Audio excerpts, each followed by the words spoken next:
So tests. There are a lot of them, but I've noticed a few. First one is the critics. And they're the haters. You know, haters gonna hate. No truer words have ever been said. You can be full of candy and sunshine, and someone is not going to like you. If you're putting yourself out there in a big way, you are going to attract someone who doesn't like it. Candy and sunshine.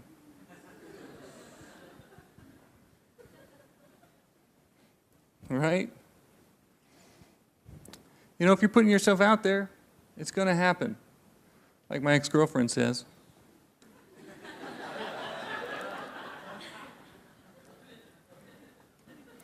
Ignore them. Don't listen. Don't listen.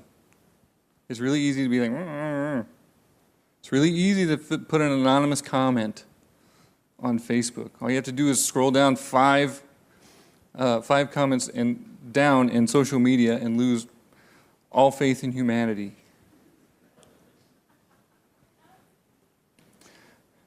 The next people these are the people who are closest to you. These are your loved ones. And James already alluded to it. But these are the people closest to you. So when you go to your mother and you tell her that you want to take your wife and your family and move to New York City and work for free as a free intern for James Victore, she is going to have something to say. And it's going to go something like this. What are you going to do with your house? What are you going to do about rent? What are you going to do about health insurance? What are you going to do to make money? Is it safe there? When are you going to have kids? Do you know how old you're going to be when you have kids? When they graduate high school, you're going to be old. Are you going to take your car? What if it breaks down? And then you think about what Henry David Thoreau says. Go confidently in the direction of your dreams, live the life you imagined, and stop listening to your mother. So you listen to him. Next thing that happens, car breaks down. It's going to happen. Money problems. So, your dream, you're going to be walking this path, you're going to be following your dreams, and all of a sudden the dream is too expensive, or you have to take a big pay cut to do it, and then on top of all that, your car breaks down. And you're like, oh shit, man, this sucks. What am I going to do? And money problems are really great about telling you just to give up. Here are the exits. I can't afford this, I'll just go get a job. I'll just abandon what I do. Or you can actually believe in what you're doing, resolve and say, this money problem isn't going to push me around. So what happens when you stiffen your back? All of a sudden, things start happening. You kind of show the universe who's boss, a little bit, anyway. And an unexpected job comes in. Or you find just a little bit of room on that credit card, and you get past it. Right? Next test you have is self-doubt. And self-doubt, you're like, oh, did I just put that car repair on my credit card? Did I really just do that? It's judgment. Or what's even worse is comparing yourself to ideal scenarios, right? So just the other day I was looking through Fast Company, and the latest issue they have an 8-page article on the founder of Foursquare. And he's 36 years old. That's 2 years younger than me. And I look at that and I'm like, where's my article? I have wasted my life. It's over, man. This sucks. There's the door. Just quit. Or, what we say in the studio all the time is kill the critic. What we're talking about there isn't actually people. These are the ones you carry around with you in your head. I picture kind of like a big bleacher behind me that kind of turns when I turn. And it's all full of, people that I know. James is there. My mom is there. My best friend from 6th grade is there. You'd be surprised who chimes in all the time. And they're behind me, and they're looking at me, and they're like, really? You're going to talk about pain in front of people? You're going to talk about self-doubt? Really, you? They're going to say, you're going to wear that? They say, James is wearing a jacket. Oh, you got a hoodie. Really, those shoes? These people aren't real, but we listen to them. It sucks. So we like to say kill the critic. I like to say invisible bastards. Don't listen to them. They're not real. So once you get past all that, you're moving along towards your dream, actually starting to put out work, you have a fourth test. And this one's the F word. So, I think it'd be cathartic. Let's all say it together. Ready? Failure. Oops, I went back. I totally screwed that joke up, sorry. Failure. Just like that. See that? You fail. You miss the mark. You put all your heart and soul into this one project and you show it to a client and they hate it.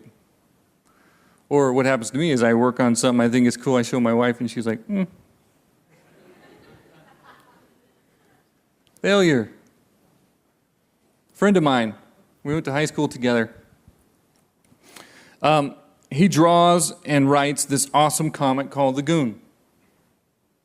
I don't know if any of you know it. But for 10 years he pushed and pitched this comic book. And for 10 years consistently he was said no to. And laughed at and scorned and probably people threw rocks at him or whatever. He would have to leave meetings in disgrace. But for 10 years, 10 long years, people told him no. So what happened was he said, fuck it. I'm going to do it myself. He started self-publishing this book. It started to gain a little bit of traction. Dark Horse gave it some attention. And started to publish it. Right? Started getting a cult following. And now, look at him, thronged by nerd fans worldwide. Actually, what's funny is I called David Fincher a nerd fan right there. He's a Hollywood director who directed Fight Club. They're working on a movie right now. And I tell that story because failure is going to tell you to give up. Don't give up. Even when you're knocked on your ass. Don't give up. So these tests, as you go through them, there's one last thing I want you to think about. That's the second arrow. How many of you have been sued for $500,000? I have. And it's exhilarating.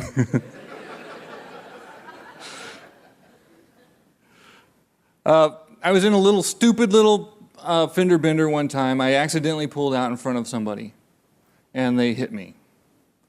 And it was over. A year later, I get papers in the mail, and which basically state that I'm being sued for $500,000. And immediately, what flashed through my brain was, I'm going to have to go to court.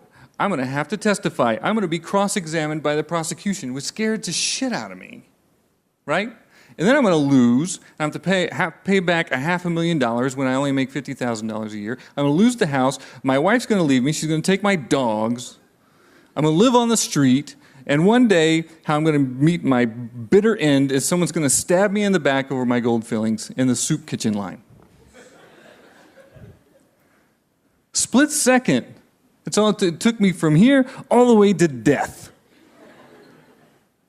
And we all do that. Every bad thing starts leading us down this spiral, this horrible spiral that leads to our demise.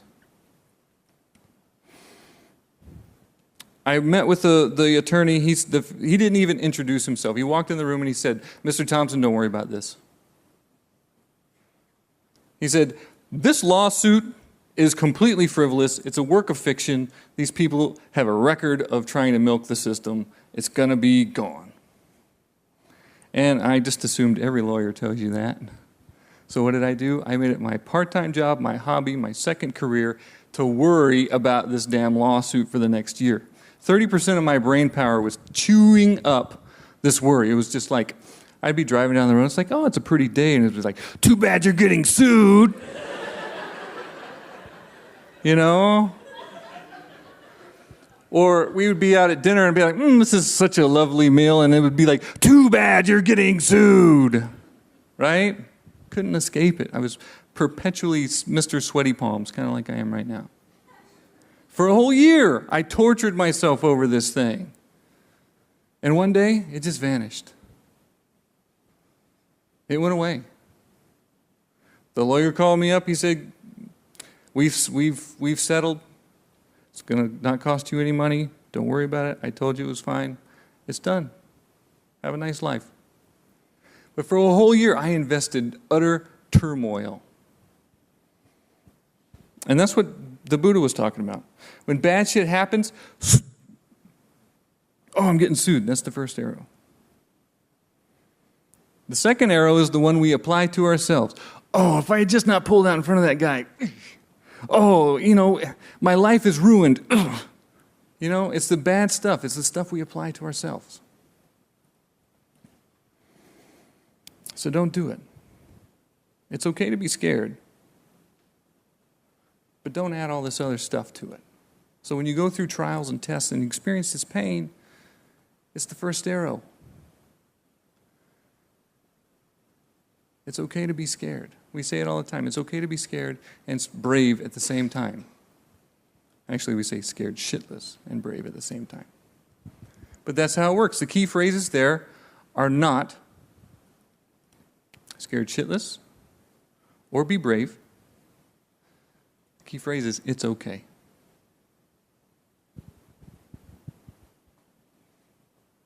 So just be cool, man. Bad shit's going to happen, I promise.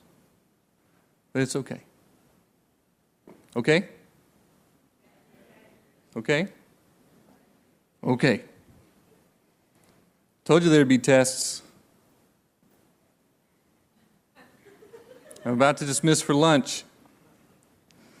How many of you are from New York? Okay. How many of you are not from New York? Okay, leave your hands up. The guys that just rose your hands, the New Yorkers, look around.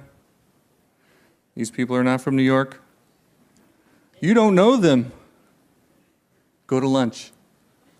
Go to lunch with them. The next test is to be back here because we have an awesome, spectacular gift that will change your life. Did I oversell it? Laura, what time you want it back? 1:40. Everybody, the book is wrong. Be back here at 1:40. Have a nice lunch. Carry on my wayward son. There'll be peace when you are done. Lay your weary head to rest. Don't you cry no more.